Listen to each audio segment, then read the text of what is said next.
At the end of the day, running a company that's based around values and purpose is an extraordinary filtering mechanism for who even comes into the door.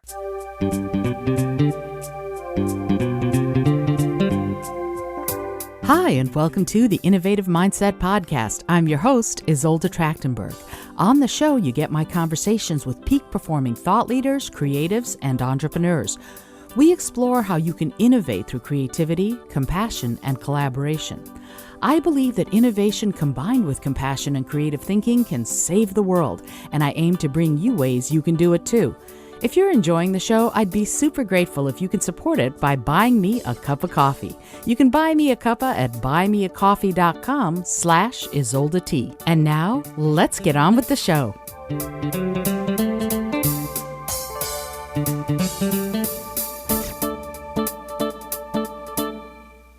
Hey there, and welcome to the Innovative Mindset Podcast. My name is Isolde Trachtenberg. I'm super happy that you're here and listening to this incredible episode. I'm also incredibly happy to introduce you to this week's guest. Vikas Garg is the founder and CEO of Abillion, a global community on a mission to help 1 billion people create world-changing impact. You know that's right, what I'm going to love talking about. Vikas is a dedicated supporter of education and conservation initiatives around the world. He's received Credit Suisse's Global Citizenship Award, is a young leader of the Milken Institute, and a charter member of the Indus Entrepreneurs. He's amazing, and he had a bold idea to change the world, and that is exactly what he and his team are working on. I'm so thrilled to welcome Vikas Garg. Thank you so much for being here. Hi, Isolde. How are you? I am fabulous. Thank you so much for asking.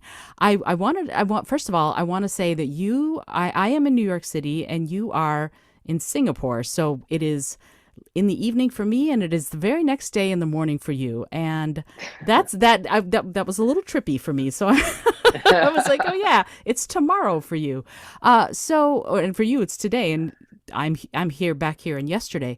So You're in yesterday. That's right. I am so honored and excited to have you on the show, actually, because anybody who knows me for any length of time will hear me talk about being vegan and being what I call plant-powered.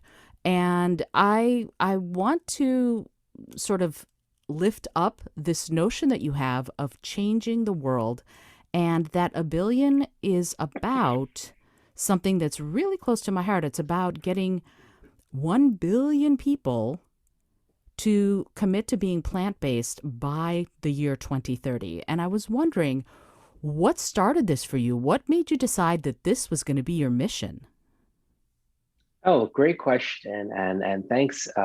Firstly, thank you for having us on the show. Thank you for having me on the show. My pleasure. And it's always nice to talk to a fellow New Yorker. Yay.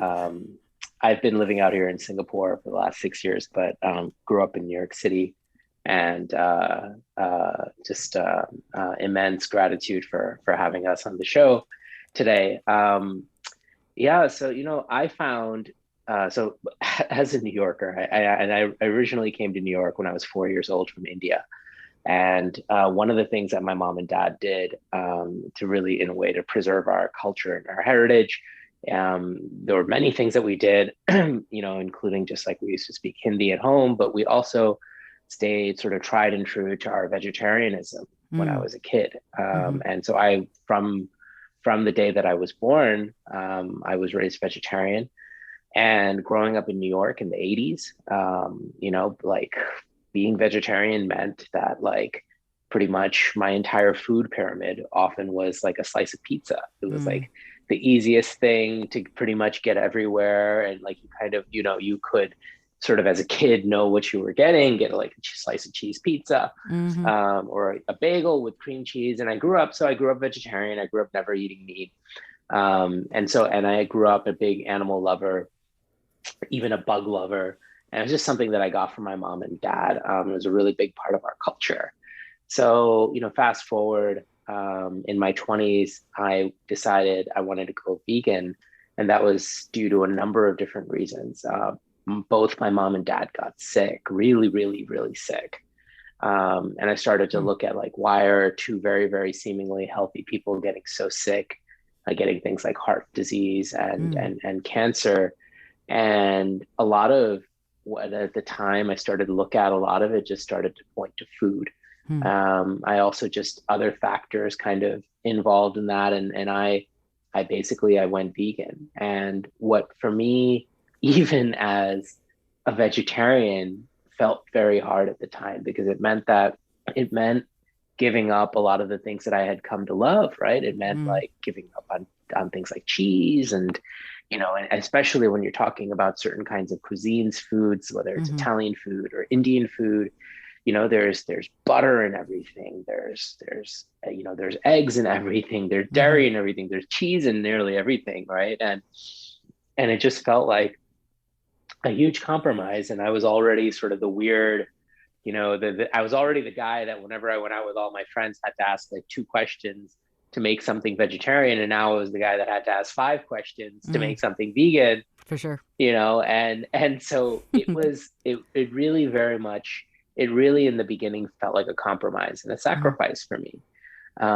Fast forward, I'd say that this idea, me going vegan, has probably been one of the defining influences, one of the defining factors in my life, and one of the things that's created immense joy and immense positivity and immense mindfulness, and really given me so much confidence and control over my life. And it's something that has gone from being sacrificial and compromising to something that's just truly an inspired way of living that helps me feel incredibly connected to everything, incredibly connected to the earth, more connected to other people. Very, very, very sort of, I'd say, clued into who I am and giving me a sense of purpose and values, and that every single day, every single choice I make has that little connection back to my values, which gives me a lot of confidence in life because I'm leading a life full of purpose and values. So that was, when just going back to your question as to sort of how did I come about this is I finally had, sort of the opportunity in my life. I finally felt like I had gotten to the stage where I was ready to start a company. And I had a career. I didn't have we're a technology company, but I didn't have a career in tech. I had a career in finance. Hmm. And I just felt like, okay, I'm going to make this, I made this decision and I'm going to start my own thing. And I just looked around and I just was like, I spent my entire career, my entire life, 15, 16 years working in an industry, but I was going to sort of do what I was going to do now I had the opportunity to do something for the next 30 or 40 years. And I had an opportunity to really choose what that thing was, right? So it started to really feel like, wow, even though I've been doing something my entire life, I still feel like I'm in the early stages of the rest of my life. And what do I want to do with it? And so, I at the time I just felt like there was really an opportunity to improve social media, to improve the whole landscape of e-commerce, to build something that was more inspiring and impactful.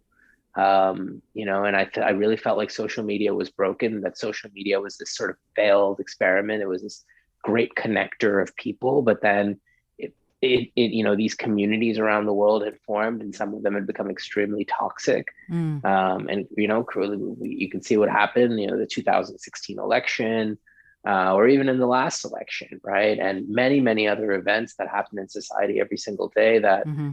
that social media has sort of become responsible for. And I just felt like, look, there's an opportunity to create something that actually improved people's lives and improve people's lives and actually stood for something. So that's been the grand experiment for us. I just felt like if we could create something and bring people together in a community, and then we could inspire them and make it easier for people to around the world to live in a more sustainable way, and remove sort of the barriers. And part of those barriers are, when you go out to eat. Some of them are when you go shopping. Some of them are when you travel. Some of them are just sort of when you're out and about in your day-to-day lives. And said, hey, and some of them involve just having support, in your community, right? Because you may not have that support in your community. So we really wanted to create this kind of community, an online community, a community that, people around the world really could join and feel supported in this journey towards a more sustainable world, a more vegan world. And we felt that this idea of going vegan, whether it's all the time or even just consciously making an effort to be more vegan some of the time, was a huge step in the right direction for the world. And that was something that was worth fighting for. And then that's sort of how it got started about 3.5 years ago. Wow. I feel like you should just go and mic drop, and that's it. Yeah, wow. I'm taking all of that in, everything that you said, and there's so much wealth that you've talked about, and that isn't necessarily monetary wealth. That feeling of being connected, that feeling of having that confidence.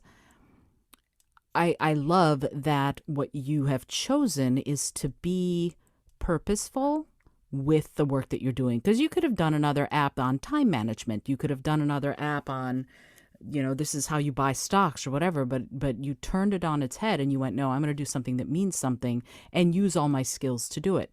And so when you talked about the sort of early days when you were growing up and how you had to, I'll have a slice of cheese pizza. Things have evolved, things have changed, and now we can get there are so many restaurants that are vegan only, for example. So within that framework of things evolving, what role do you see Abillion playing as things move forward? Because I know you've got this 2030 time frame, but what role do you see Abillion playing in addition to yourself in making that go even further than it otherwise might?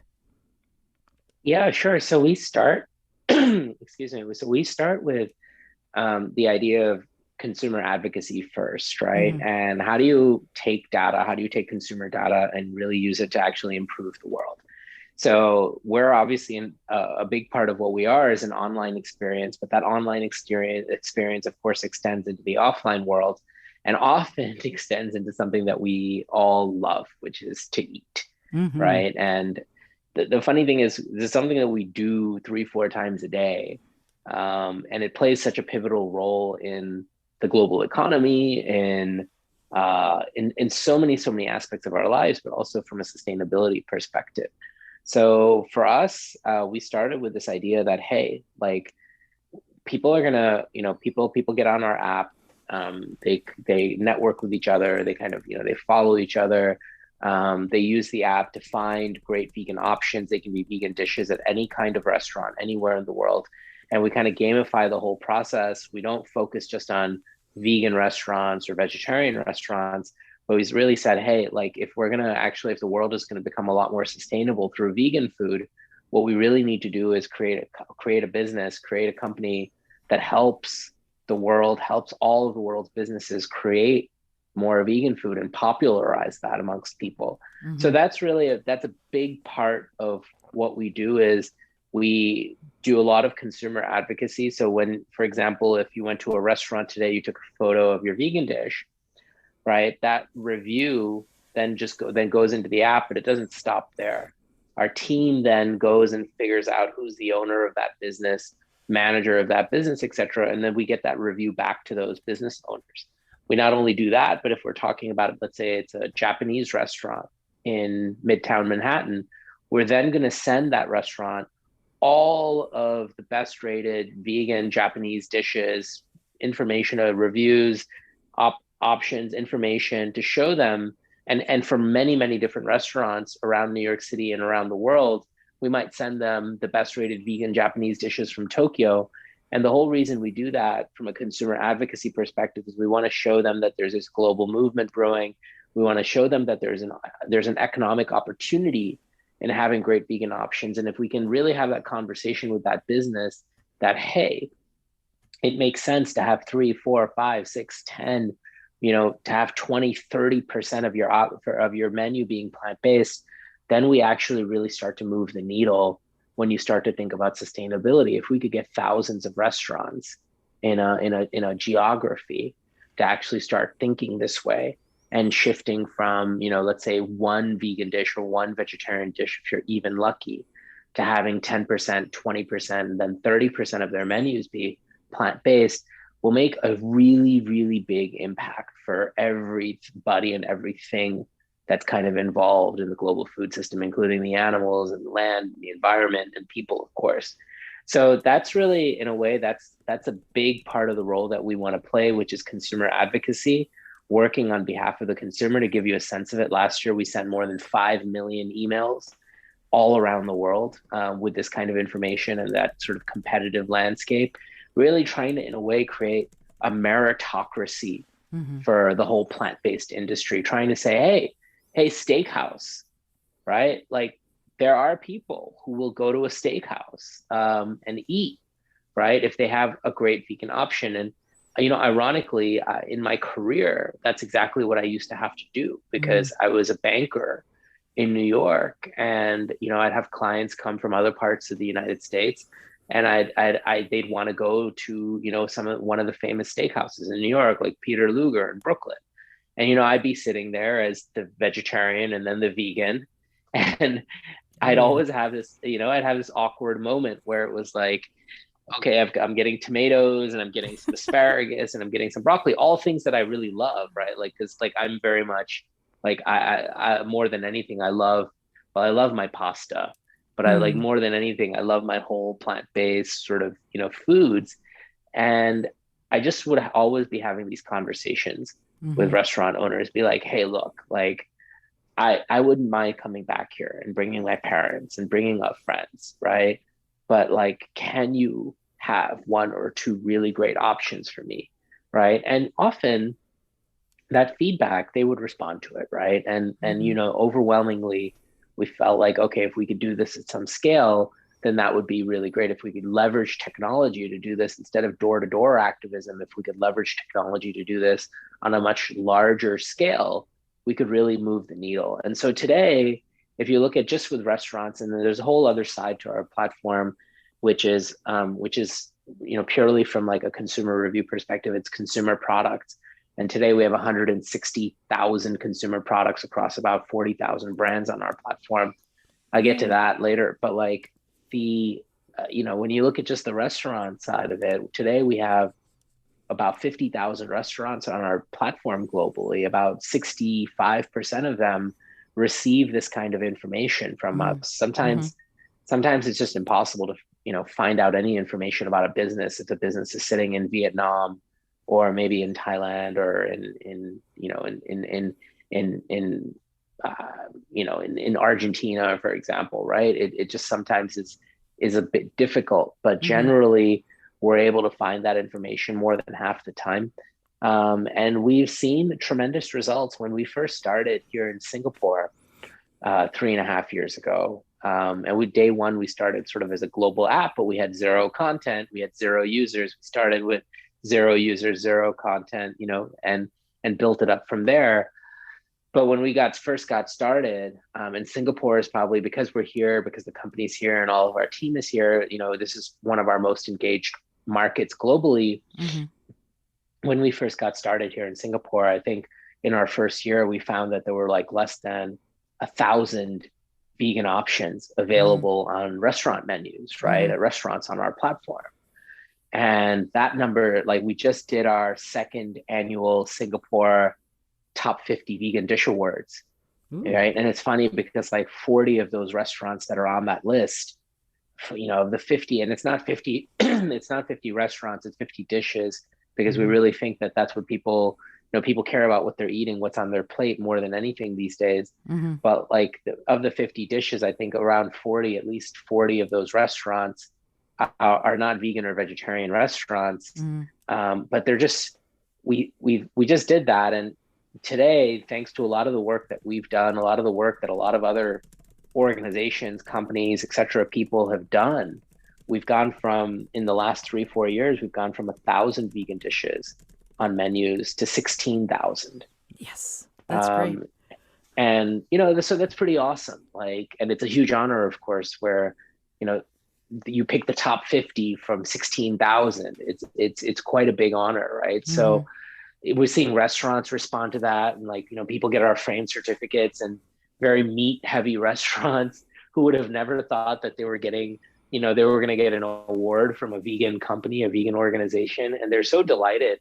They frame it, they put it right up next to their wine spectator award, and what ends up happening is they create more plant-based options, and they Mm-hmm. start talking about them, and then those things get started, they get ordered, and that's really ultimately what creates impact, Mm-hmm. right? Because that larger pool of businesses around the world that we know are never gonna, they're likely not going to become vegan businesses, but there's a real opportunity that if we can get them to sort of shift to 20, 30, 40% vegan, that's going to make a massive impact Mm-hmm. for everything that we care about. So that's a big role that we play. Obviously, we need to grow. Like we want to grow our user base. We want to grow our membership around the world. Our community is really strong right now, and it's in 100 plus countries. And we just want to grow that and continue building. And as the community gets stronger and the use case gets stronger, and our sort of product, which is our app, gets better and better and better, that impact that we make sort of on people in terms of being able to sort of guide people and show them. And you mentioned like you're getting, like, I think that I've liked a couple of your posts and stuff like that, and I was talking to one of our members in Vancouver 2-3 weeks back, and she was telling me how like she became vegan a year ago. There's a farm animal sanctuary on Vancouver Island that we support. It's called Rasta. Mm-hmm. And she got a flyer about the sanctuary from a friend of hers. And she said, I'm like, this is interesting. Maybe I should cut down my meat consumption. And she ended up, the sanctuary talks about us as, a great tool for that. And so she started using our app about a year ago. And now she and her entire family have become 100% vegan. Nice. And not only have they become vegan, but they're trying out foods from around the planet. So because they're able to see, well, like people in Singapore or other parts of Asia or parts of Europe and South America are eating, there's a feed, and her whole family has gotten inspiration for cooking and trying new things. And she's felt that it's a very, very supportive, positive community that really backs her up, that when she posts something, right, whether she makes something at home using, a plant-based meat product, and she takes a photo of it, when she posts something, she sees all these comments and she sees all of this engagement, and she's built this community, and it really feels very supportive, and it's really helped her continue on her journey and path to being vegan. And we love that. Like, I love that. That is, in a way, that is the biggest thing that we can do from an impact perspective, is how do we help people and support people on this journey? We know it's hard, right? We know it's not perfect. It's not about perfection, but it's about how do you provide a really supportive community that just rallies behind everybody and supports each other. And that's really the big shift that we see, that we want to see happening in social media as well. So super, super excited about that. And really just trying to build that up, and trying to really help people sort of create impact and feel good about creating impact. We have a lot of sort of work around that we're doing, but I think we do a pretty good job of it today, and it's been amazing to kind of see it grow, and where it's going to go in the next 8, 9, 10 years. I can't tell you, but we're all working hard towards that goal of 1 billion people. I love that goal. I'm 110% behind you. 1 billion%, if you will. What's interesting about what you said, and there's so much. You're talking, and I'm going, yes, this, I need to ask about this, and I need to ask about this, and the thing that struck me so hard as you were talking. I've had that happen. I go to a restaurant and I have to pick the vegetables that I'm going to ask you to put together, and I go, can you put this together in a salad, or can you saute these for me in some oil and some garlic, blah, blah, blah. What's often happened is that the chef, and I've had this happen several times, the chef comes out and goes, I've never thought of putting these together like that. Do you mind if this is tomorrow's special? No, I do not mind if this is tomorrow's special. And I've actually had dishes that I've sort of put together like that end up on the permanent menu of restaurants. And Amazing. yeah, it's really it's very it was one of them was called the Isolde salad, which I thought was just hilarious. But the reason I'm bringing this up is because it was a perception shift, I guess, for the chef. So that notion of we can change not just the consumer's perceptions, but the people who are actually running the restaurants or making the food, their perception that it's possible to make vegan food that is good for you and all of that, but also that is scrumptious, that is really That delicious. people want. Right. So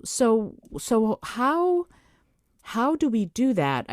And maybe this isn't part of a billion's mission, but how do we do that on a bigger scale? Because yes, I've had the Isolde salad become part of this Italian restaurant's permanent menu, but what can we do as people who might be on a billion or people who might not yet know about it?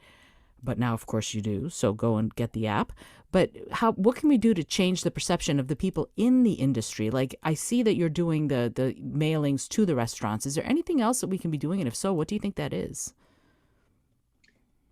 Yeah, look, I think that we all can be really great advocates, right? So anybody who's listening in on this podcast, um, can be a voice, right? And I think that that's one of the most powerful things that you can do is communicate with people. Often, like, I mean, in Asia specifically, when I got here 6 years ago, one of the things that I saw was, a lot of people, when you go to a place, just kind of accept the status quo for what it is, Mm, right? And so you just end up you just search and you try to find places that have things that you want, or things that you can have, and you accept things as the way it is a little bit more. And we just really wanted to change that, right? But at the same time, like, you in a place like New York, right, where I'd say that, or in a place like America where businesses are much more likely to adapt and try to do anything they can to please a customer, and ensure that person's happy. Um, we all have a voice, and so the best thing that anyone can do is hey, like, be a voice for the movement, right?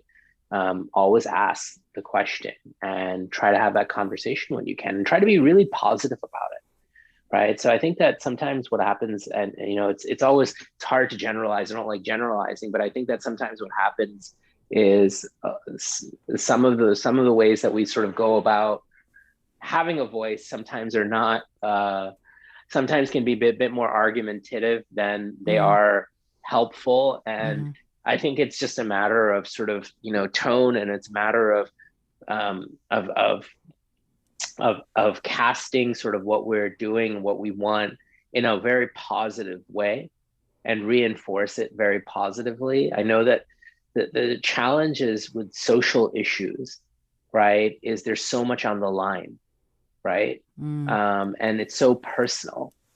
Um, and so for me, like, I grew up as an activist, since the time that I was a kid in New York, and I went to my first PETA rally when I was just 7 or 8 years old, and I kind of always been clued into sanctuaries, and so I grew up in sort of around this, and I was also, like, I was a constant debater, and I was on the debate team, and I just, what I have found is that debate for the sake of debate, and or this, like, that you need to be right sort of mentality, often ends up putting you in a box. mm, And what you want, it sometimes we forget about, well, what is it that we want, and what's maybe the most effective way to get what we want. And often I would just say that, at least what I've learned, I just turned 40, is if you can have a pleasant conversation with somebody, that usually that can usually do the trick, or at least plant a seed. So yeah, I think that's something that all we all can do. And of course, like, Please, like, of course, folks can get on the app. Like, we're really building this social community around this sort of positive messaging and consumer advocacy. And give it a shot, try it out, because not only will whatever work or whatever time you invest in this help you, and it'll be fun because it's fun.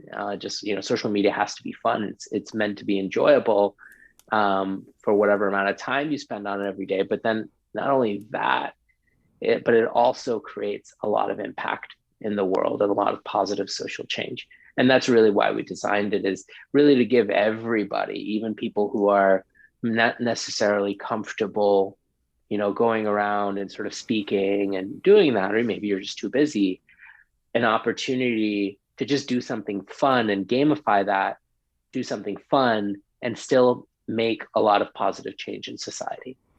I like that you combine both of them. That's wonderful. And it's interesting what you were talking about being positive. The app definitely feels very upbeat. It feels very positive. It feels like I'm contributing to something when I leave a review, and I love that. And yet I was telling somebody about it who was not vegan, and the response I got was, ugh, another vegan thing, and that yeah, I'm not always positive when I talk about it, because I get into that whole billions of animals are slaughtered every year mindset very quickly. So it's hard for me to stay positive when that is in the forefront. And yet, when I'm talking about the app to people who are already either vegan friendly or vegan themselves, it's a really positive experience, and I'm getting people to sign up and go, "Oh, this is cool."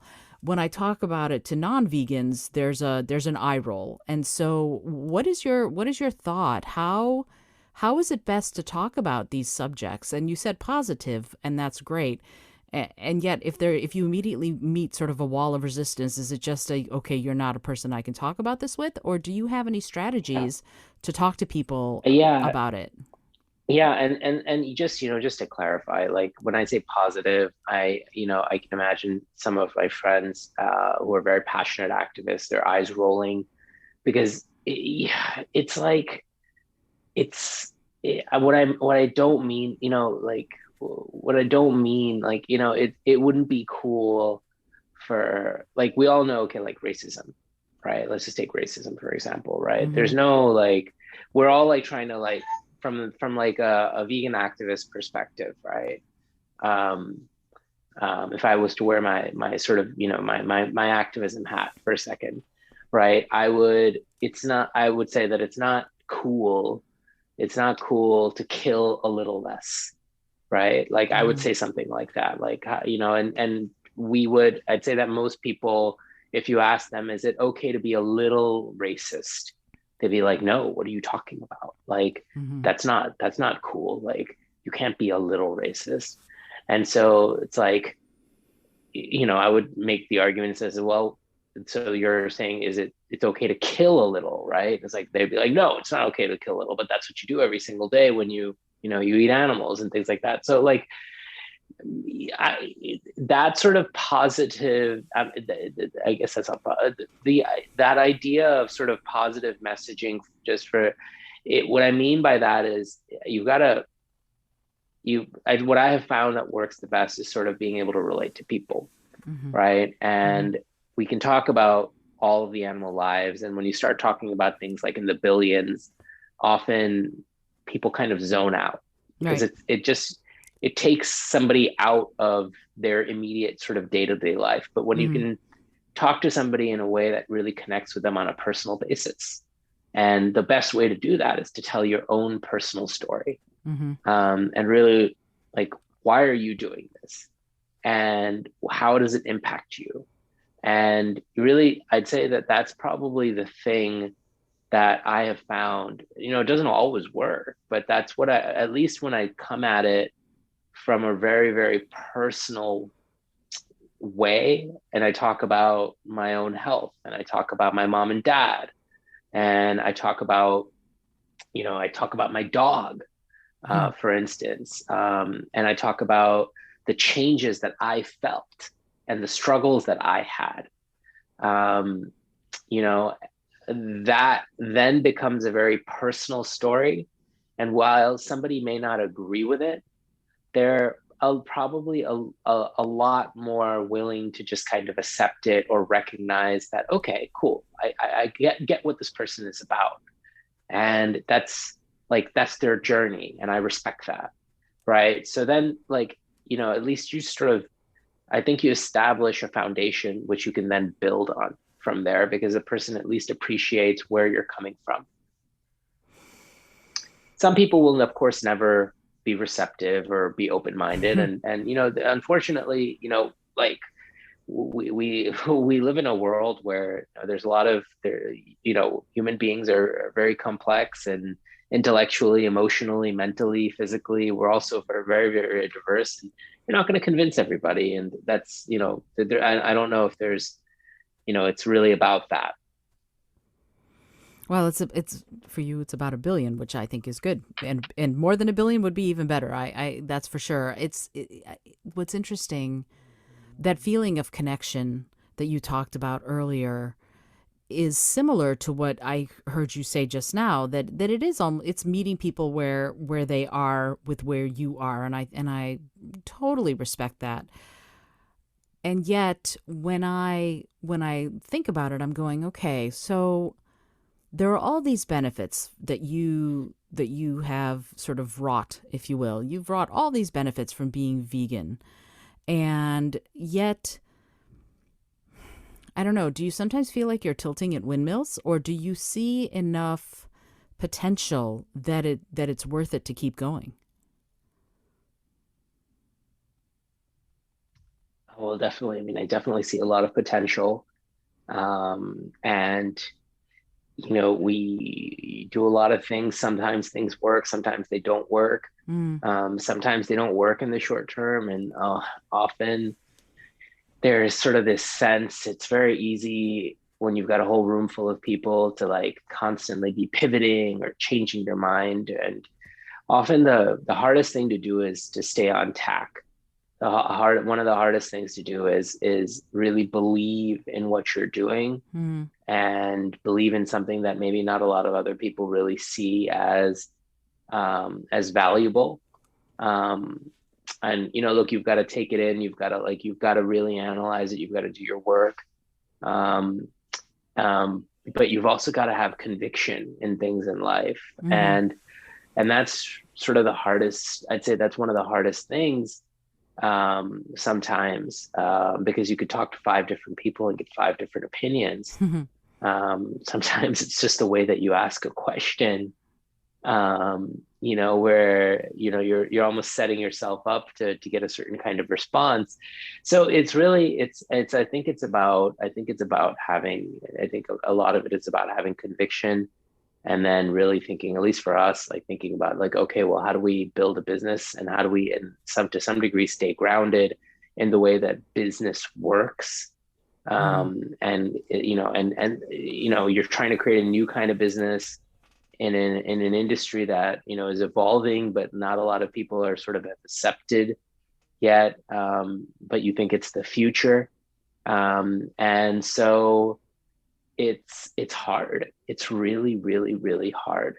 But it's also really fun, and it's rewarding, and it's when you do have your wins, it feels really, really great and special. I'm sure it does. Absolutely. And it's funny. I There are people who've known me forever and a day, and one of the first things that they ask me when they see me again after not having seen me for a while is, "So, are you eating meat yet?" And it's as if they think it's a temporary thing, and I'm like, it's been over 30 years. I think I'm done. But the interesting thing here is that thing that you said about confidence. There is a power in my mind to standing in your truth. My truth for me, I'm never eating animals or any animal products again. I don't use animal products. Well, that's my truth. And you said earlier that you feel a greater sense of confidence since you have gone vegan. And I would love it if you could talk a little bit about what the flavor of that is. What is the root of that? And how do you see it playing out in the way you've innovated this entire social media space? Um, Sorry, Isolde, could you repeat that question? Did your daughter walk I into the got, room? yeah, I got the first, I got, sorry, she knocked on the door. That's She great. knocked on the door. I heard the first part of it, but then I wasn't clear about No worries. No worries. the I love it. question part. Well, the question So part of it. sorry. No, no, no, no, no, no. That's great. This is about a. It's funny. The podcast got into the fourth edition of Podcasting for Dummies. It actually was featured in the book, and it was featured in the Slice of Life podcast area. So because that's what this is. Things happen. This is a slice of life. So the question was actually about how your level of confidence has suffused your ability to innovate in the social media space, which has innovation things like TikTok or whatever, but this is innovation with a purpose. And I'm wondering if you could talk a little bit about how your level of confidence relates your ability to go to, I don't know if you have sponsors or if you have investors, but your ability to go to people who don't know anything about this, who don't know anything about veganism, and be confident enough to go, this is a really cool thing and this is why you want to be part of it. Yeah, look, you have to turn over a lot of stones. It's very competitive.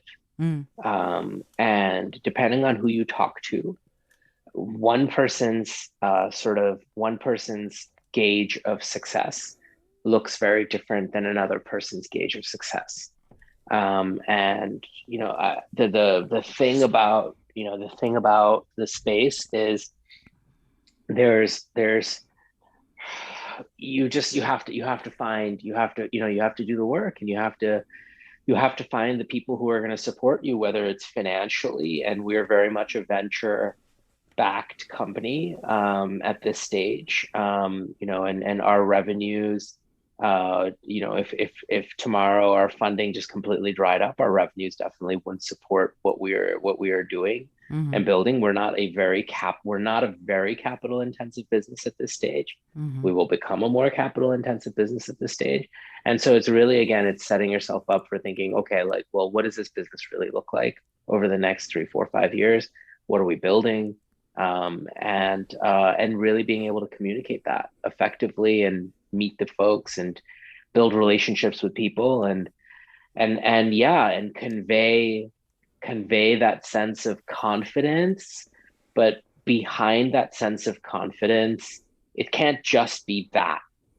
Behind that sense of confidence, there also has to be work and a plan, and being able to sort of describe and show and build all the things that we need to do in order to make our business, fundamentally sound and sustainable, so we can be in business in the next 20, 30, and 50 years, and get let past a alone the billion. next two. Yeah, let alone the Right, next sort of two, right? right.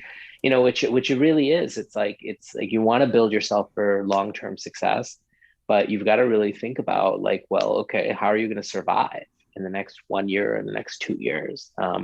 Especially, I'd say that until you get to the stage where you have a hit product, Mm-hmm, right? And that takes time. With some of the biggest companies in the food space, that's taken them before everybody, in America had heard about the Beyond Burger. It was mm-hmm, even well before it was even the Beyond Burger, it was called something else. And that company had been around for almost a decade by the time, people really started to it started to go mainstream. And so while folks like Ethan and the people around him had that vision, they also were very smart about executing and building. And I'm sure, while they were thinking about what 10 years ahead were, that was probably very early on in the business. They were probably mm-hmm, just thinking about what the next 6 months looks like. mm-hmm. So there is always that sort of, you know, there's always that sort of, and I don't think that it's an inherent conflict. I just think that it's a responsibility to be thinking about, well, what do you need to do short term?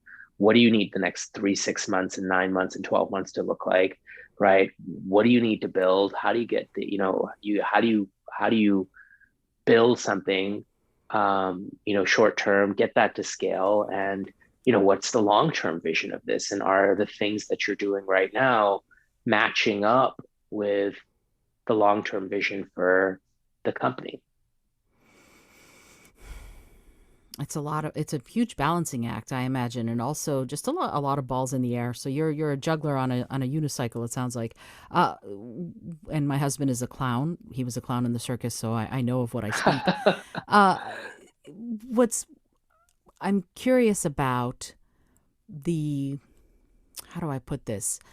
It really does feel to me like you have a foot in several worlds. Like you have the foot in the activist world, but you also have to have a foot in the sort of bottom line financial interests world. And what is the line there? What when you have to make a decision based on what's best for the company, what's best for the bill for a billion, what's best for, the in your mind, what's best for the planet, the animals, etc. Where do you fall?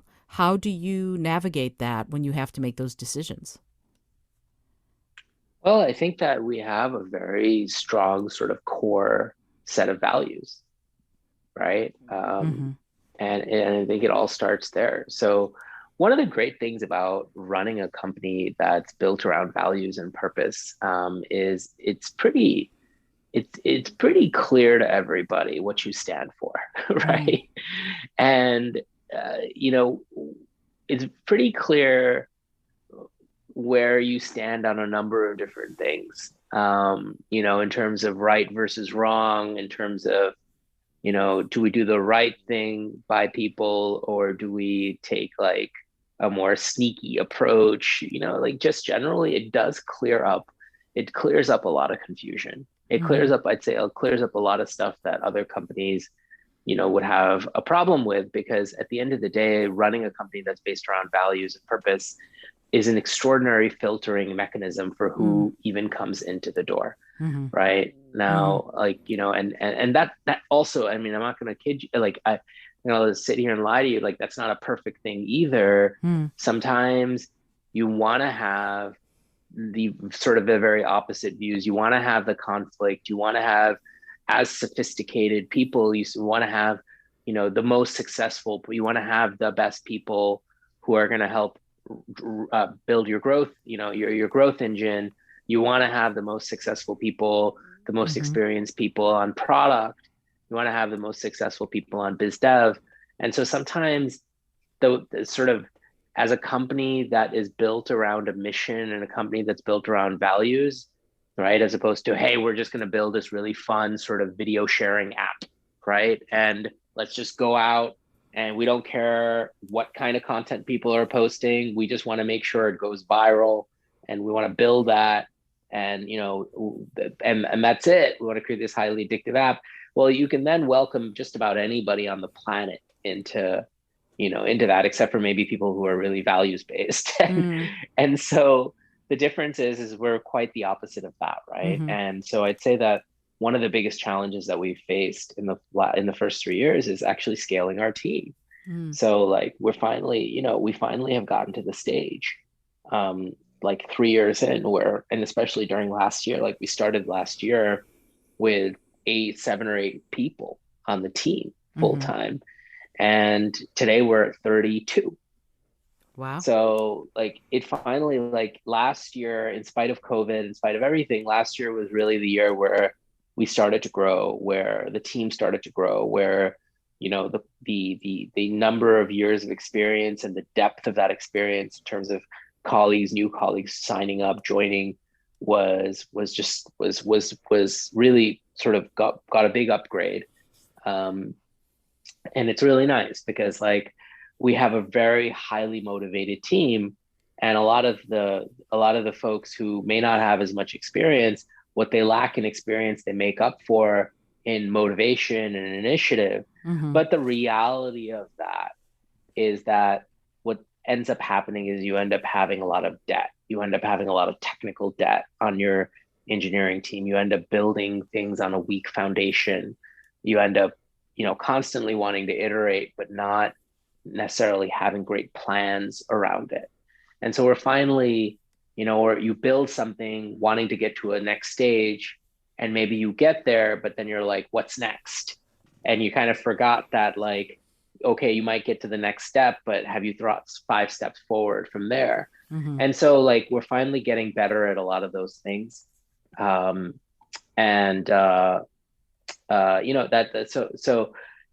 being sort of a values-based organization, being an organization that has a very purposeful mission is now actually, I'd say, in a way, a breath of fresh air for a lot of people that are kind of coming into the organization. And that's Mm-hmm. something that's been missing in their lives working at other companies. You're singing my song. I love it. I'm gonna apply. That's it. I'm gonna do it. Ah, uh, okay, so to be perfectly frank, I don't. I feel a little bit like I'm like yes, everything you just said, and it feels just a little disingenuous, even though it's not disingenuous. I really wholeheartedly support your mission because it does feel like it's not a if you're not being vegan you're directly responsible for killing animals perspective. It's more like a hey, this is something you can think about and this is something you can dip your toe in, if you will. And yet y'all are activists all over the place, right? So one of the things that I love, and this is I think maybe a gamified thing that you did, is that for every 10 reviews you leave, the company will make a donation. And I thought it was cool. I thought it was super cool that I got to choose a sanctuary to get my little $10 donation from having given 10 reviews of dishes or whatever it was I did first. So what role does that sense of play in the app? yeah, so we started with this whole idea that's look, we want to create impact. And we think that there's an opportunity here to build a really great company, a really great technology company, a really great platform. And I just felt like, people are signing up, they're going to be contributing information. That information is valuable. They're going to be spending time in their lives, and how do we enrich that experience, and how do we help people kind of connect back this small idea. So we'll give you a sense of it. Like 65% of our users today are meat eaters. Mm-hmm. 35% of our users are vegans and vegetarians. Mm-hmm. And so for the 65% of people, right, I really felt like what can we do to help kind of create that connection? So they've gone and they've eaten something vegan, or they've bought something that's environmentally friendly and cruelty free. It might be, let's say, it could be, a vegan beauty product, or it could be, it could be a bag, or, a pair of shoes that's made without any animals harmed. And so, they share that experience, they share whatever they purchase on the platform. They're helping build our community. How do we keep them motivated? And how do we gamify it a little bit? And how do we help them see that connection all the way through with what they're buying, with the life that's impacting?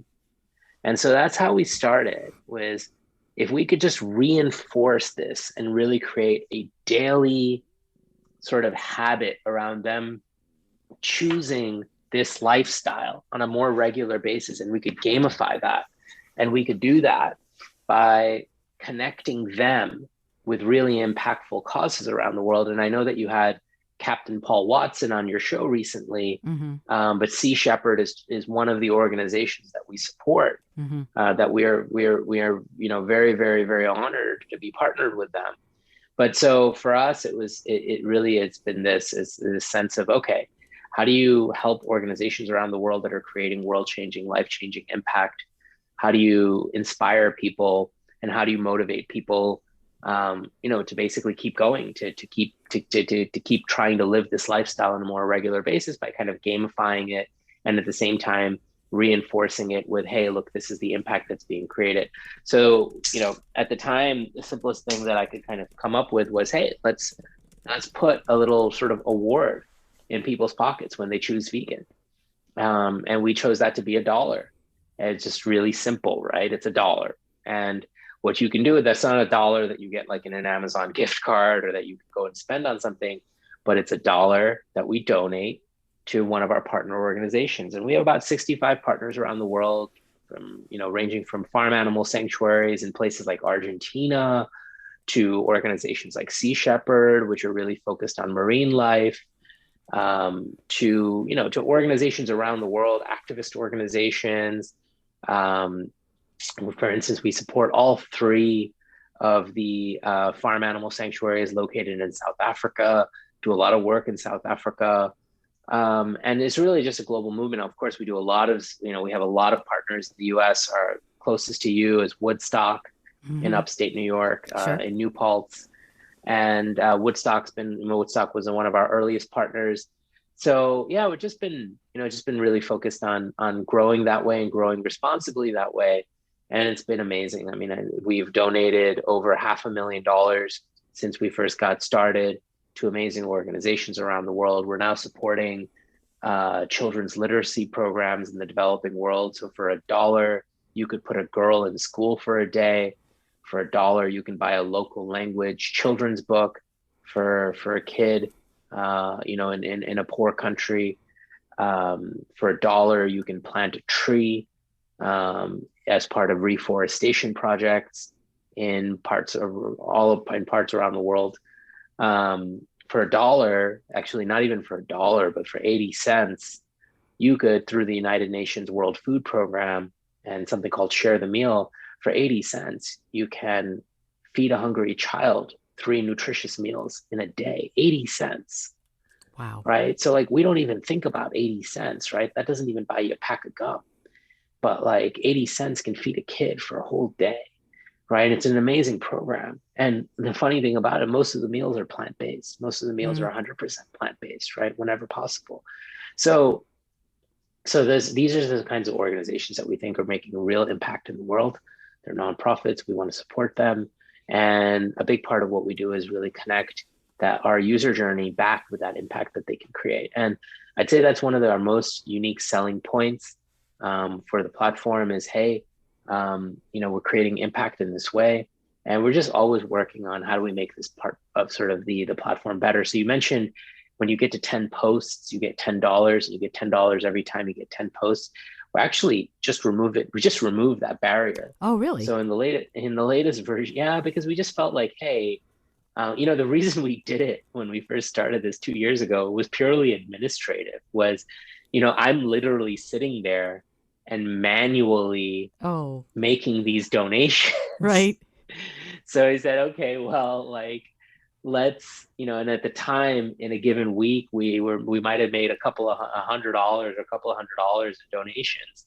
Now that number has grown. Now we're doing like 40, $50,000 a month that we're donating to organizations around the world, sometimes more.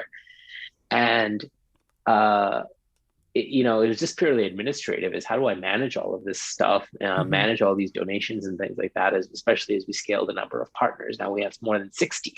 Wow. Um, and so we've gotten better at what we do.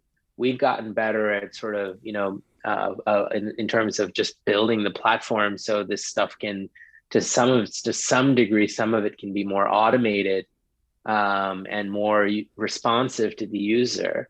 So yeah, we just went live with that feature. So it's, for the folks that are listening to the podcast, download the app, take a photo the next time you go to a restaurant. If you eat something vegan, take a photo of it.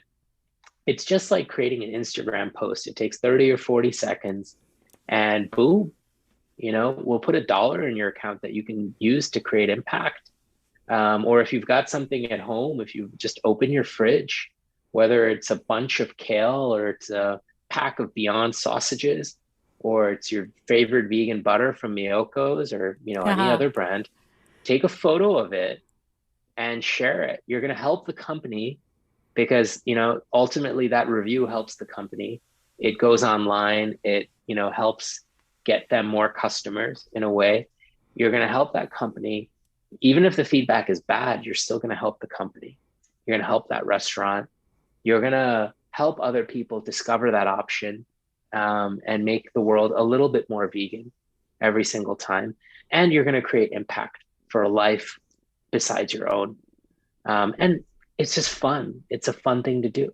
Taking a photo, posting it, and really in a way, creating impact and logging that on a day-to-day basis. So you have this beautiful sort of view of all of the wonderful vegan, your whole sort of journey around all of this. And whether you're vegan already and you're just, using it to record sort of, your day-to-day habits and create this kind of impact, or hey, you want to see and socialize and be part of this community, and which is really, really supportive. And we back that up with this amazing little thing that we do, which we think is really awesome. I think it's really awesome too. And there's another benefit that you haven't talked about, which is close to my heart because I'm a writer, and that is that you get to put your writing hat on. When you create a review, when you write about it and you say that something was scrumptious, or you say that it was Yeah. delicious, or that it needed this or it needed that, or this is what you liked about it, that those review, you say something like, I don't remember if it's 50 words or 50 characters per review on the app, but the point is that one of the things I love to do is give I'm a know-it-all, I admit that, but I love giving my opinion. I love giving my review. I review everything I do. If I go traveling, I review the place. I do a travel guide. If I go to a new restaurant, I take pictures of the food and I review it, and I love talking about it. And so one of the things that the app does is give you the opportunity to have your say, to say it in a way that's really fun and creative, but still to give your opinion on what you've experienced. And I think that's a really big positive in what you're doing. Oh, thank you. I really appreciate you saying that. Oh, it's the truth, and take it from me. As I said, I'm a know-it-all. So I admit that freely. Anybody who's ever met me will go, yes, she's a know-it-all. It's okay. Uh, so I am thrilled, and I could keep you talking for the next 6 hours, but I know you have a life to get back to, and you have a daughter who's been knocking on the door and wanting your attention. So I was wondering if you wouldn't mind sharing how people can find you on social, how people can find the app, and we're going to put it all in the show notes, but I kind of like having it said as well, just because people learn in different ways. Yeah, sure. Well, thank you. So the app, it's just called Abillion, Abillion, and that's exactly who we are. We're trying to build a social movement for a billion people, that makes the world a lot more sustainable, that, helps animals, that helps people around the world, that helps people live in a more healthier and more sustainable way, in a happier way, in a more mindful way. So you can download the Abillion app, in either App Store and Google Play, or if you have an iPhone, in the iPhone, in the Apple App Store. It's completely free, and it's completely free to use. And we do some really fun things in there. There's vouchers from restaurants every now and then. There's lots of stuff going around. You can engage with businesses. You'll find that a lot of businesses will respond to feedback. A lot of companies are starting to jump on board. We've gotten a few thousand companies to sort of to jump on board as well. And it's just a great way to sort of record your daily impact, and really find a supportive community, around that. So it's called Abillion. It's all one word. And we're, of course, you can also go to our website. It's Abillion, www.abillion.com, where you'll find all of the information there if you don't like to use apps. And that's it. And then as far as finding me, we're also obviously on all socials. So on Instagram, we're Abillion, and on Twitter, we're Abillion app. On LinkedIn, I think we're just Abillion. But yeah, you can find us on LinkedIn. You can find me on LinkedIn. I don't really hang out on platforms like Facebook. I don't have a personal sort of account on social media. Abillion is the only social media app that I actually use besides LinkedIn. So you can find me on LinkedIn as well. I'm Vikas Garg, Vikas Garg. And I'm based in Singapore. So yeah, look out for me. And if you hear the podcast, please connect with me and let me know. I'd love to get your feedback, love to get your thoughts, and love to get to know you better. Oh, that's awesome. And, we didn't really talk about that mindfulness aspect. And now I'm sorry we didn't. You're going to have to come back again, and we're going to have to get into the nitty and the gritty of that, because there's something very powerful about the mindfulness aspect of feeling like you're in balance. And in fact, if you wouldn't mind talking about that for a second, I'd love to hear your thoughts on what mindfulness is and how it relates to what your mission is, if you don't mind. Yeah, no, it's fine. I think that living a life full of values and purpose is something that really can drive mindfulness. I guess if the question is what is mindfulness, is it's having sort of God, it's like I'm using another word to define a word, but I'd say it's consciousness. Mm, It's having something that grounds you and helps you feel connected and helps you sort of navigate, mm, is maybe the best way that I can describe it. And I'm sure that there's other sort of much better people who can define it in a much better way. mm, But to me, that's kind of what it is, right? mm, And I'd say the great thing about being vegan is that literally every single decision and choice you make, and there was a Cornell University study 15, 20 years back that talked about how often we make food decisions every single day. And I still to this day, like, don't understand this number, but like the study said that we make like 200 or 250 food wow. decisions every day. Yeah, every one of us, right? And I guess the way that I think about it, maybe it's like I've got a bottle of water here. It's like every time I decide to take a sip of that water, that probably counts as a food decision. But the point is that, like, as a vegan, food is, or somebody who's looking for vegan food, or wants to eat vegan food, food is constantly on my mind, right? What Mm, am I going to eat? Where am I going to go? All of this stuff. And I don't think it's too dissimilar for others, but the difference is, if when you're vegan, you're looking for vegan food, that's like you're voting with your values every single time, mm, right? mm, And that's in a way that creates a tremendous amount of mindfulness, mm, right? The other thing that I do I found a practice that works for me that creates a lot of mindfulness, and a lot of people have a practice or something that they do. And so, like for me, it's trying to smile more. mm, A thing that I do that the Dalai Lama does, which has been transformational for me in my life, and I don't think that you need to believe in God. For anyone who's listening and is not religious, I don't think it's so much about believing in God as much as like just sort of blessing somebody or taking a time to sort of acknowledge somebody's presence when you walk into a room, or if you're out for a run in the morning, or you're just walking around and you see somebody, smile at them. Or if that mm, feels weird, because this probably feels weird to a lot of people to smile at a stranger, right? Smile inside. Or what I do is I take the opportunity to just inside say something as small as God bless you, right? Or mm, just bless you. And that little acknowledgement of that person in a positive way, for me, not only makes me feel connected, right? But also creates a lot of positivity and mindfulness. So that's what mindfulness is to me. And I'd say my biggest daily practice around mindfulness is just that, is acknowledging people, is just constantly acknowledging people. Um, and I find that sometimes when I deviate away from that, that's when I go to my unhappy place. wow. So yeah, so that in a way is sort of what mindfulness means to me. As far as the platform, it is, again, it's how do we plant the seeds and create a very positive, encouraging environment, for and change social media so we actually can find opportunities to acknowledge each other, to be mindful of each other, to be respectful, to like to really reinforce our daily habits and create better daily habits. And that's mindfulness to us. I love that.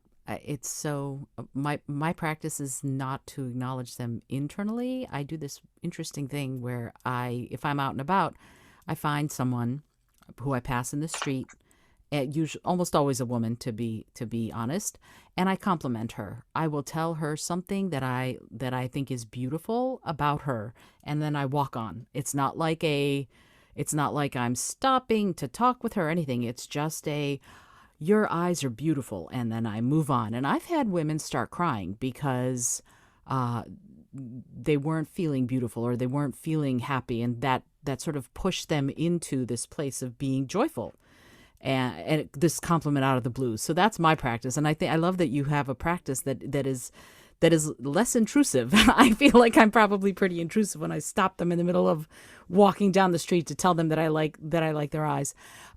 So I have this question that I ask everybody who comes on the show, and it's a silly question. It's the last question, and I find that even though it's a silly question, that it gives poignant answers. And so here's the question: if you had an airplane that could skywrite anything for the whole world to see, what would you say?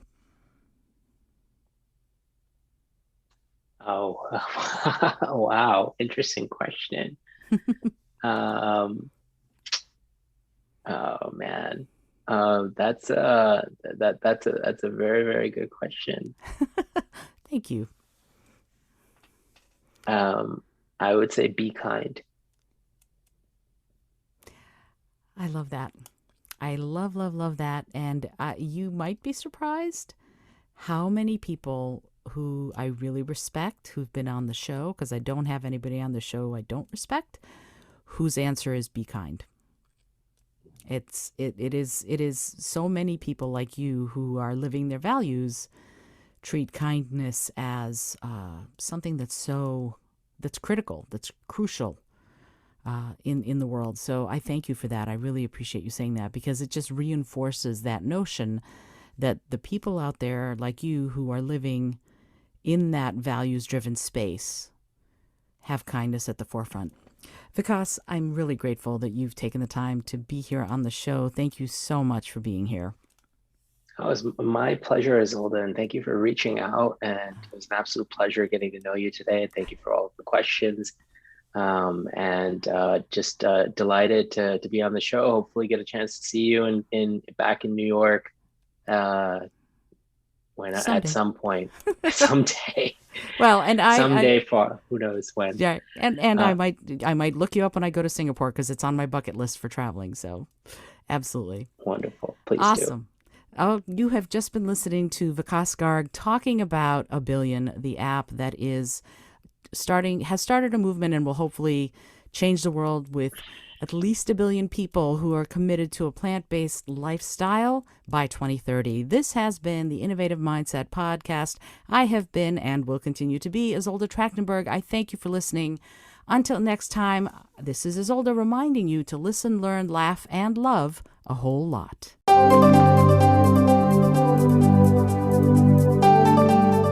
Thanks so much for joining me today. I really appreciate you being here. Please subscribe to the podcast if you're new.